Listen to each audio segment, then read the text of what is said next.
The Senate Judiciary Committee hearing room buzzed with anticipation as staffers made final adjustments to microphones and cameras. Today's session had drawn unusual public interest, not because of the legislation under consideration, a technical bill on federal court jurisdiction, but because of the rare joint committee format that would bring together senators and selected House members for the first time in nearly a decade. Senator Ted Cruz of Texas adjusted his red tie as he reviewed his notes at the raised dais.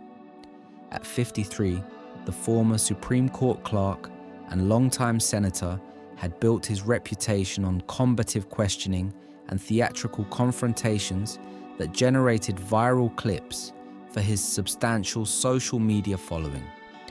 His legal background and debating skills made him a formidable opponent in committee hearings, where he typically dominated exchanges through a combination of technical knowledge and aggressive rhetoric. Among the House members invited to participate was Congresswoman Jasmine Crockett, who represented a Dallas district not far from Cruz's hometown. At 43, the former civil rights attorney had quickly established herself as one of the most effective questioners in the House through her methodical approach and legal precision. Her background litigating complex constitutional cases had given her courtroom experience that translated effectively to congressional hearings. The two Texans had never directly faced off before, though they had exchanged criticisms through media appearances and social media. Their contrasting styles reflected broader differences in political approach: Cruz's performative confrontation versus Crockett's evidence-based precision, his ideological certainty versus her analytical framework, his talent for creating viral moments versus her focus on substantive policy details. As the hearing progressed, through opening statements and initial questioning rounds, Cruz could be seen making additional notes, occasionally glancing toward Crockett with an expression that suggested he was preparing something specifically directed at his fellow Texan. When the chairman finally announced, "The chair recognizes the senior senator from Texas for 10 minutes," the room grew noticeably quieter in anticipation. Cruz thanked the chairman and adjusted his microphone before turning his attention not to the legislation ostensibly under discussion, but directly to Crockett. Before addressing the bill before us, Cruz began, his voice carrying the practiced cadence of someone who understood how to create moments designed for media attention. "I feel compelled to address statements my fellow Texan, Congresswoman Crockett, made just last week regarding the Constitution and our federal judiciary." This unexpected pivot, addressing a fellow committee member rather than the legislation or witnesses, immediately altered the atmosphere in the hearing room. Several senators looked up from their notes, surprised by this breach of the usual committee protocol, focusing on the matter under consideration rather than attacking colleagues. The Congresswoman recently claimed in a television appearance that our Constitution contains structural flaws that need fundamental reconsideration, Cruz continued, his voice taking on a tone of theatrical outrage. She suggested that the Supreme Court has abandoned its constitutional role and that certain justices are compromised by ideological agendas. Cruz leaned forward, his expression intensifying. These statements aren't just wrong. They represent a dangerous attack on our constitutional foundations from someone who took an oath to uphold that very Constitution. They reflect a radical agenda to undermine our institutions when they don't produce the political outcomes the far left desires. The personal attack, delivered with the practiced intensity that had made Cruz a conservative media favorite, was clearly designed to provoke an emotional response that would generate headlines and social media engagement. Before diving deeper into this explosive confrontation that has everyone talking, make sure to like this video and subscribe to our channel. We bring you the most revealing political showdowns with context and analysis you won't find elsewhere. Turn on notifications so you never miss our latest uploads. Ted Cruz wasn't just any senator engaging in routine partisan criticism. Since his election to the Senate in 2012, after serving as Texas Solicitor General, Cruz had established himself as a master of the viral political moment. His background arguing cases before the Supreme Court gave him substantive legal credentials, but it was his talent for theatrical confrontation. Whether challenging witnesses, Democratic colleagues, or occasionally his own party leadership, that had made him a conservative star. Cruz's questioning style had become instantly recognizable to regular viewers of Senate hearings, beginning with exaggerated expressions of outrage, building through carefully scripted questions designed not to elicit information but to trap opponents, and culminating in sound bites crafted for social media distribution.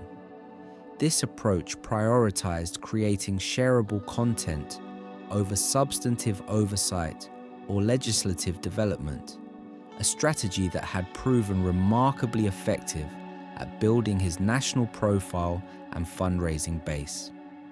In recent years, Cruz had focused particularly on positioning himself as a defender of traditional constitutional interpretation against what he characterized as progressive attempts to undermine founding principles.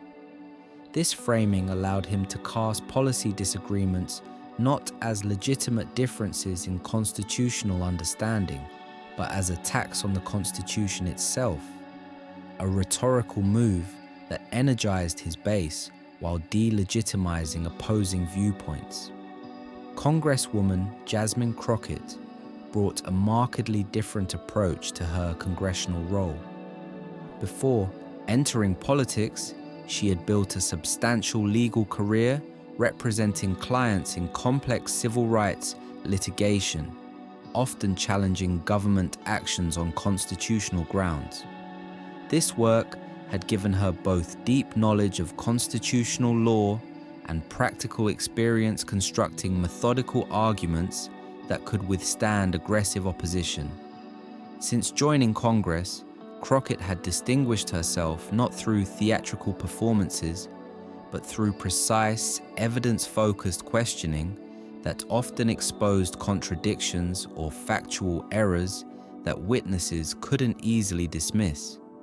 Unlike colleagues who used hearing time primarily for speeches aimed at video clips, her approach typically involved building careful factual foundations before revealing specific inconsistencies or problems. Crockett's comments about constitutional structure, which Cruz had partially quoted but significantly recharacterized, had come during a law school panel discussion where she had analyzed how certain constitutional compromises reflected the political necessities of 1787 rather than perfect democratic design. Her critiques of recent Supreme Court decisions had focused on specific legal reasoning rather than questioning the court's legitimate role. Nuances Cruz's attack had deliberately obscured in favor of a more provocative characterization. The clash between Cruz and Crockett thus represented more than routine partisan sparring.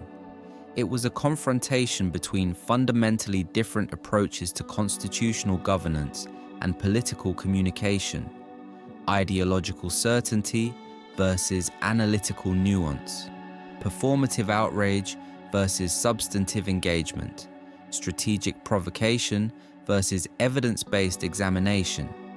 As Cruz's attack hung in the air, the hearing room fell silent with anticipation.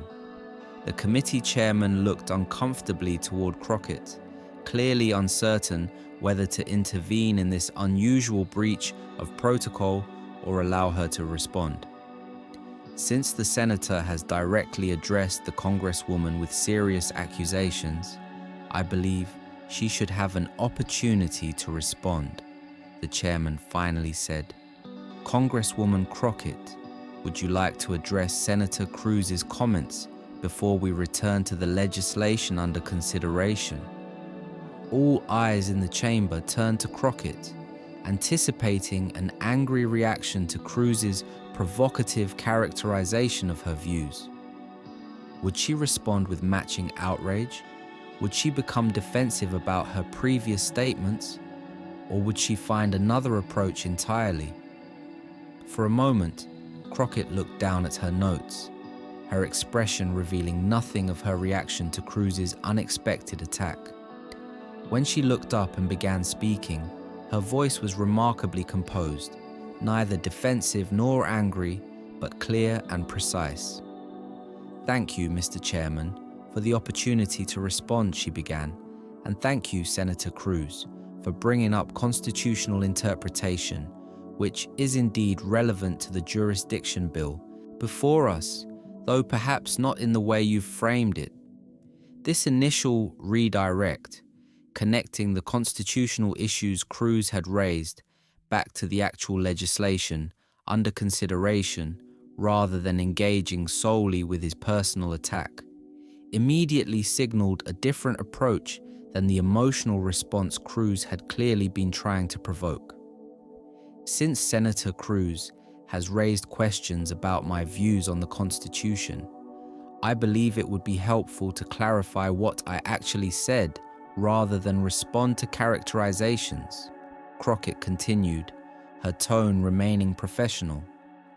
"During a panel at the University of Texas Law School last week, I discussed how certain constitutional provisions reflected specific historical compromises rather than perfect democratic design, a view expressed by James Madison himself in his notes from the Constitutional Convention."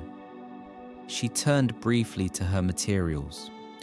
Madison wrote on June 30th, 1787, that aspects of the constitutional structure were evidently the result of compromise between the northern and southern states, rather than ideal democratic principles. Analyzing these historical compromises isn't attacking the Constitution, it's understanding its actual development, something I would expect a constitutional scholar like Senator Cruz to appreciate.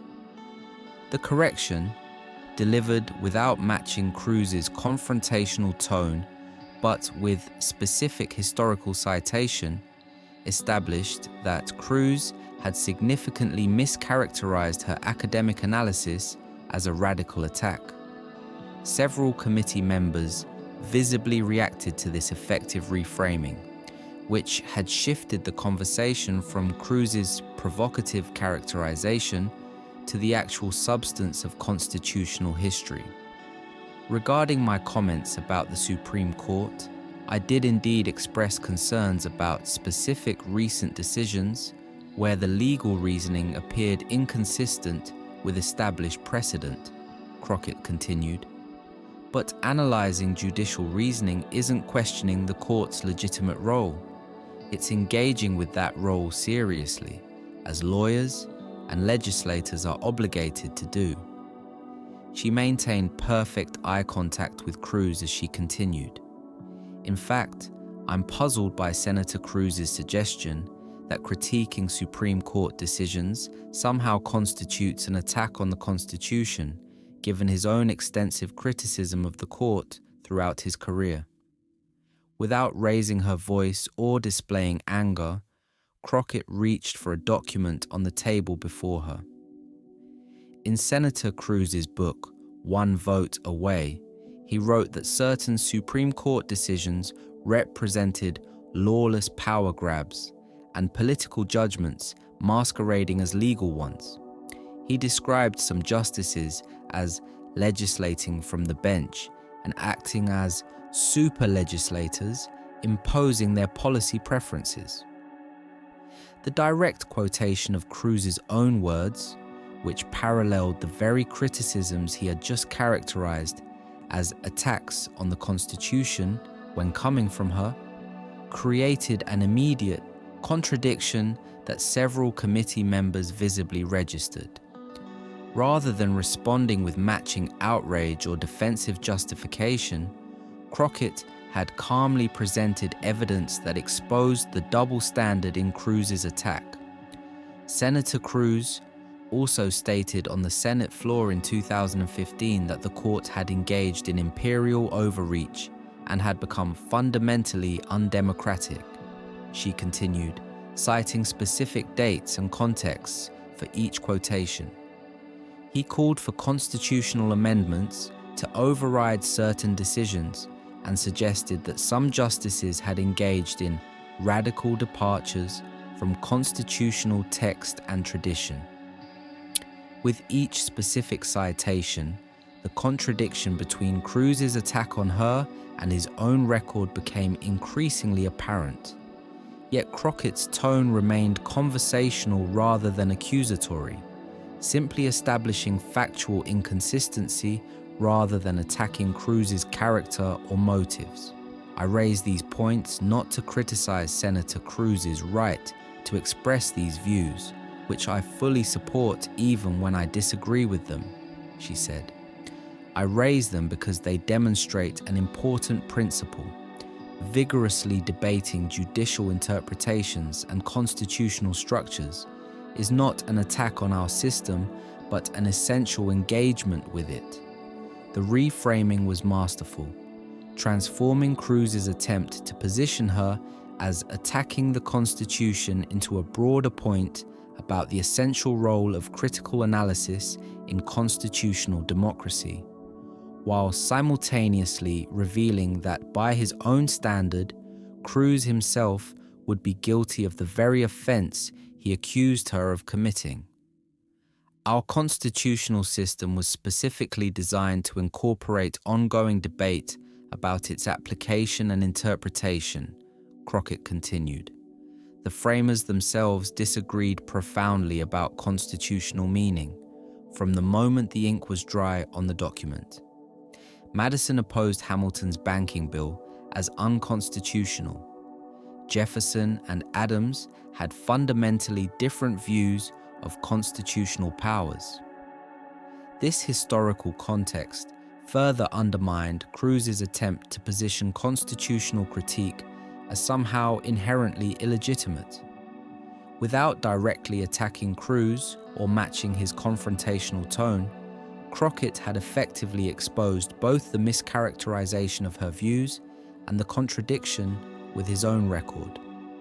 So, while I appreciate Senator Cruz's apparent concern for our constitutional system, I would suggest that casting good faith constitutional analysis as dangerous attacks when expressed by those you disagree with, while engaging in similar critique yourself, doesn't strengthen our institutions. It undermines the thoughtful engagement our system requires.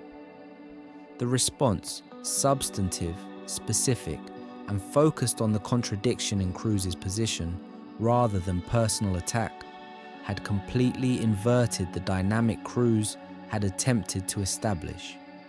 Instead of Crockett defending herself against accusations of attacking the Constitution, Cruz now faced questions about his selective application of standards and apparent double standard in constitutional criticism.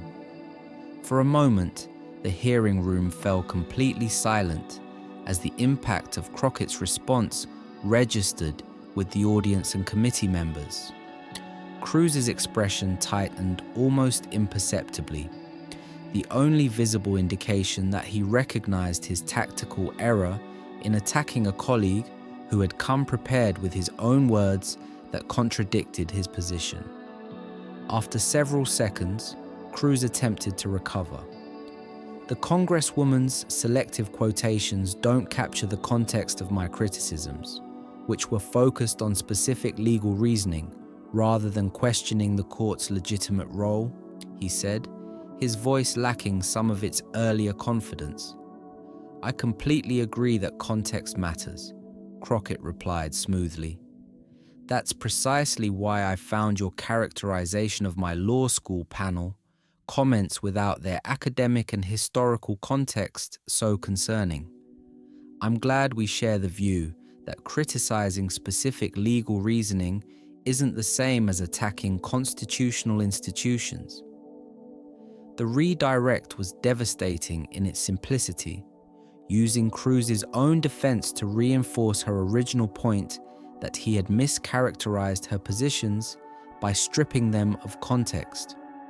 Without accusation or matching his confrontational tone, she had maneuvered him into effectively conceding her central argument about the distinction between analyzing constitutional development and attacking constitutional legitimacy. The larger point here, Crockett continued, is that our constitutional system benefits from robust, good faith debate about its principles and applications.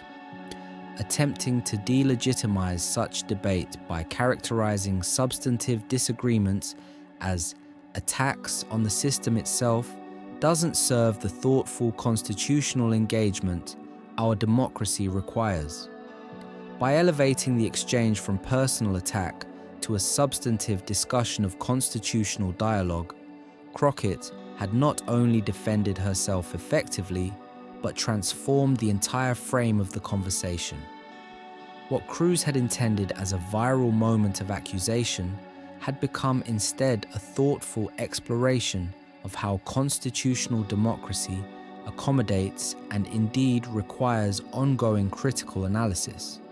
The chairman, recognizing both the unexpected turn the exchange had taken and the need to return to the legislation actually under consideration, intervened.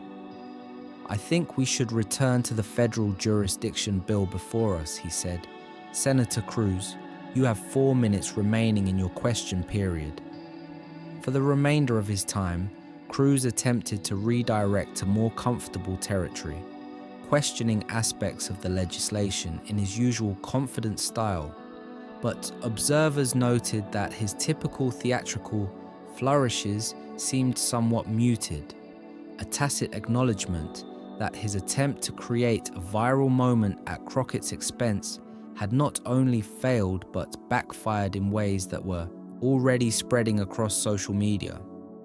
When Crockett's turn came to question witnesses about the actual legislation under consideration, she focused entirely on substantive policy issues rather than returning to her exchange with Cruz.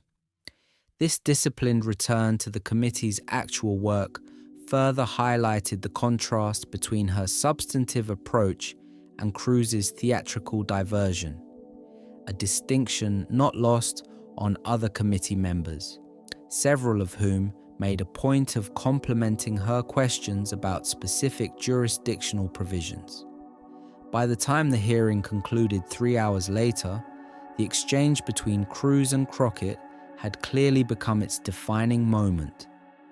Video clips of her methodical dismantling of his attack, particularly her calm citation of his own words that paralleled the very positions he had attacked her for holding, spread rapidly across social media platforms, accumulating millions of views within hours.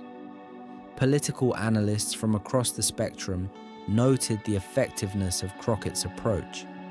What made Congresswoman Crockett's response so powerful wasn't that she matched Cruz's confrontational style or responded with equal personal attacks, observed a veteran congressional reporter. It was her ability to calmly present specific evidence that exposed the contradiction between his attack on her and his own record. She didn't just defend herself, she revealed the fundamental inconsistency in his position.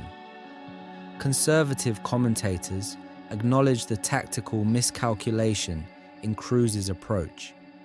Senator Cruz excels at creating viral moments through confrontational exchanges, but that approach works best when opponents respond emotionally or lack command of relevant facts, noted a former Republican Senate staffer. Congresswoman Crockett instead responded with specific citations of Cruz's own words that directly contradicted his attack on her, creating a far more damaging viral moment than he had intended. For Cruz, the exchange represented a rare public misstep. Known for his media savvy and ability to control political narratives, he had instead been maneuvered into a position where his own words were used to expose a glaring contradiction in his attack. In a telling sign of the exchange's impact, Cruz's social media accounts, usually quick to post clips of his committee confrontations, remained notably silent about this particular exchange, focusing instead on other aspects of his legislative agenda. For Crockett, the confrontation elevated her national profile significantly. Already respected within Congress for her methodical approach to hearings, the viral nature of her systematic dismantling of Cruz's attack introduced her to a much broader audience. Legal analysts and political strategists highlighted her response as a model for how to effectively counter political attacks without descending into the personal vitriol that often characterized partisan exchanges. What Congresswoman Crockett demonstrated wasn't just good debate technique, noted a communications professor. It was a fundamentally different approach to political discourse, one that prioritizes substantive engagement with specific facts over emotional performance or personal attack. The effectiveness of this approach suggests there may be more appetite for substance over spectacle than our media environment typically assumes. Perhaps most significantly, the exchange prompted broader discussion about the nature of constitutional debate in democratic systems. Several prominent legal scholars published analyses exploring the distinction Crockett had highlighted between critiquing specific constitutional provisions or decisions and questioning institutional legitimacy, a nuance often lost in partisan characterizations of constitutional disagreements. The Cruz-Crockett exchange has highlighted an important distinction that often gets blurred in our polarized discourse, wrote a constitutional law professor in a widely shared analysis. Our constitutional tradition has always included vigorous debate about interpretation, application, and even amendment. Attempting to delegitimize such debate by casting it as an attack on the system itself represents a greater threat to healthy democratic functioning than the criticism itself. For political observers across the spectrum, the confrontation between Cruz and Crockett represented something larger than a single hearing moment. It demonstrated how prepared, evidence-based responses could effectively counter even the most practiced techniques of political attack. Cruz's approach, combining moral indignation with attempts to delegitimize opposing perspectives, had been systematically dismantled by Crockett's calm citation of his own contradictory statements. In doing so, she had provided a template for substantive political engagement that contrasted sharply with the performative confrontations that dominated cable news and social media. Rather than responding to provocation with matching outrage or personal attacks, Crockett had elevated the discussion by focusing on specific evidence that exposed the contradiction in Cruz's position without attacking his character or motives. The Cruz-Crockett exchange reminds us that, in political discourse, as in legal argumentation, evidence and precision ultimately matter more than performance and provocation, concluded a political communication expert. When confronted with specific facts that directly contradict their position, even the most skilled political performers find themselves in untenable positions. And in demonstrating that reality so clearly, Congresswoman Crockett has provided a valuable model for how our political conversations could be conducted with greater substance and accountability. The confrontation that began with Cruz's attempt to characterize constitutional analysis as a dangerous attack had concluded with a powerful demonstration of why such analysis is essential to constitutional democracy rather than a threat to it. In the process, it offered a rare glimpse of how political discourse might function if substance took precedence over spectacle and specific evidence over general accusation.